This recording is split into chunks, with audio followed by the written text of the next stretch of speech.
नमस्कार दोस्तों, जय माता दी। मैं आचार्य वसुधा आप सभी का हार्दिक अभिनंदन करती हूँ आपके अपने यूट्यूब चैनल पर। दोस्तों, आज की वीडियो में आपसे बात करेंगे कि ये आने वाला मार्च का महीना कैसा रहेगा कन्या राशि वाले जातकों के लिए। और साथ ही साथ दोस्तों, इस महीने होने वाला है महापरिवर्तन शनि का। कैसा रहेगा ये परिवर्तन, क्या क्या बदलाव होंगे आप लोगों की लाइफ में, आज इन्हीं सब की चर्चा करेंगे। तो सबसे पहले शुरुआत करते हैं आपकी हेल्थ को लेकर। हेल्थ का निर्णय करते हैं हम कुंडली के लगन भाव से और आपके रोग भाव से, यानी कि छठे भाव से। केतु का गोचर अभी आपके लगन में चल रहा है, तो कहीं ना कहीं आपको इस समय परेशानियां देता रहेगा। आपके मन को एक दूसरे से काटता रहेगा। आपके मन में अचानक ही बड़े सारे क्वेश्चंस क्रिएट होने लगते हैं। साथ ही साथ अगर हम बात करें तो आपके रोग भाव में भी शनि देव का और सूर्य देव का गोचर चल रहा है। हड्डियों से जुड़ी हुई परेशानियां आपको इस समय में देखने को मिल सकती हैं। अब बात करते हैं आप लोगों की कुंडली के दूसरे भाव में। दूसरे भाव यानी कि धन भाव के, मुख्य के भाव के स्वामी शुक्र उच्च होकर सप्तम भाव में है। तो यानी कि कुटुंब के भाव के स्वामी का उच्च होकर आपके जीवन साथी के भाव में बैठना, कहीं ना कहीं आपके जीवन साथी के कारण आपका जो व्यवहार है वो बदलता हुआ दिखाई देगा। जीवन साथी के कारण आपको आपके परिवार में मान सम्मान मिलता हुआ दिखाई देगा। अब बात करते हैं आपके सुख भाव की, जिस कुंडली के चतुर्थ भाव से इसका निर्णय करते हैं। चतुर्थ भाव के स्वामी है आपके देव गुरु बृहस्पति, जो भाग्य भाव में है। केंद्र के स्वामी का भाग्य भाव में आना अपने आप में एक शुभ संयोग है। और जब देव गुरु बृहस्पति हो, हृदय का कारक जब भाग्य भाव में, नवम भाव में आ जाता है, तो आपकी हृदय की इच्छाओं को ऊपर वाला खुद पूरा करता है।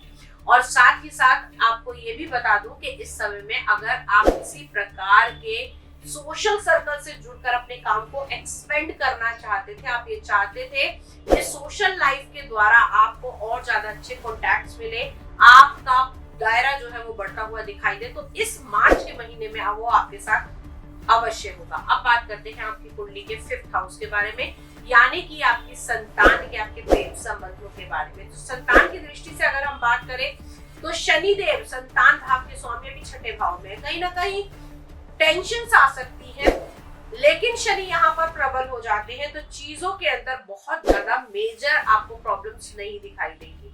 साथ ही साथ अगर हम बात करें तो पंचम भाव के स्वामी शनि देव का छठे भाव के अंदर आ जाना आपके लिए लाभकारी रहेगा।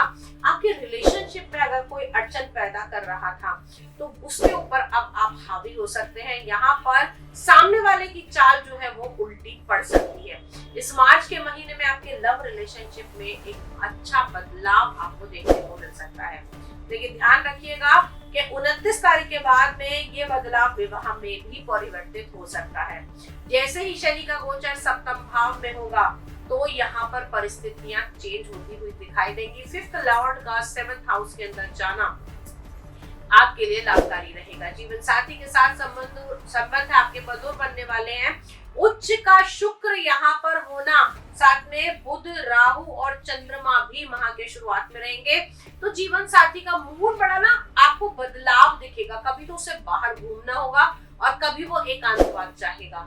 कभी आपको उसको समझने के लिए बहुत ज्यादा मशक्कत करनी पड़ेगी और कभी वो सामने से आके आपको अपनी बातों को, अपने प्रपोजल को आपके साथ में डिस्कस करेगा। अब बात करते हैं आपके कारोबार, आपके व्यवसाय के बारे में। कुंडली के दशम भाव से हम इसका निर्णय करते हैं और यहाँ पर मंगल का होना कहीं ना कहीं आपको आपके कार्य के लिए और ज्यादा ऊर्जावान बनाता है। इस समय में आपके दिमाग में नए नए प्रोजेक्ट्स आएंगे और साथ ही साथ अपने काम में और दिल लगाकर काम करेंगे। लेकिन ध्यान रखिएगा कि अग्रेशन अपने काम के लिए होना चाहिए। ये अग्रेशन आप आपके सबऑर्डिनेट और आपके साथ काम करने वालों के ऊपर बिल्कुल ना उतारिएगा। यहाँ पर आप बहुत एनर्जेटिक फील करेंगे अपने काम को लेकर और नए नए प्रोजेक्ट्स भी शुरुआत इस महीने में आप कर सकते हैं। ओवरऑल ये महीना आपके लिए मिला जुला रहेगा। शनि की अगर राशि परिवर्तन कहें तो वो सप्तम भाव में आएंगे। स्पेशली उन लोगों के लिए बेनिफिशियल रहेगा जो लव रिलेशन में है। अगर कोई खटपट चल रही थी अपने जीवन साथी के साथ में तो थोड़ा सा समझ कर चलिएगा। यहाँ पर शनि आपको परेशानियां दे सकते हैं। इनसे बचने के लिए शनि के मंत्रों का जाप आपको अवश्य करना चाहिए, क्योंकि प्रेम भाव का स्वामी भी आपके शनि देव ही हैं। ओवरऑल ये तो थी गणना मार्च के महीने की सभी की। लेकिन इसके अलावा यदि आपके जीवन में कोई ऐसी समस्या है जिसका आप समाधान पाना चाहते हैं तो आप हमें स्क्रीन पर दिए हुए नंबर पर संपर्क कर सकते हैं। अगले वीडियो में फिर से मुलाकात होगी, तब तक के लिए जय मां भगवती।